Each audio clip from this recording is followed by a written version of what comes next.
let's talk fear. We avoid fear like the plague. And what happens is, as we avoid fear, we avoid parts of ourselves. We have to do something that scares us on a regular basis, daily, weekly, monthly. We have to be familiar with fear. Let me tell you why. In our society today, we avoid fear like the plague. We don't want anything to do with it. And so, intrinsically, what is tied to fear is challenge.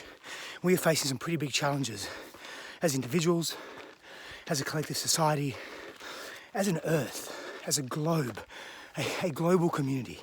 And yeah, there is separatist views, ideological, political, philosophical, on our earth. However, people have been avoiding fear and getting way too comfortable for way too long. And now that big challenges are coming, guess what?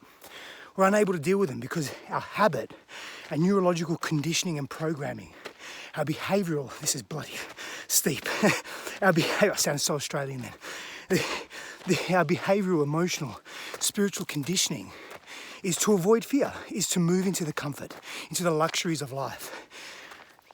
The masculine energetic that permeates within every single one of us thrives in challenge, and it grows and expands in challenge. Now, the opposite of expansion is contraction, is restriction, is guess what? Fear. And the more we avoid fear, the more we avoid parts of ourselves that must be expressed in the world. And we're avoiding fear, and we're trying to distract ourselves with short-term gratification, quick fix solutions, and we're finding that we are suffering massively. We're disconnected from each other. We lack vulnerability in intimacy. We wear masks. We're trying to cover up so much that is quote unquote ugly, the shadow part of human existence, that we just keep getting more of it. And that's the paradox. We have to lean in to get out, to gain the realizations, the truth. So what can you do that scares you every day? It doesn't have to be something physical. Maybe it is going for a hike on your own. Maybe it's traveling by yourself. Maybe it's going to the airport, getting a one-way ticket. Well, I don't know where you can do that these days. But maybe it's asking that person out on a date. Maybe it's applying for that job, starting that business, having that family.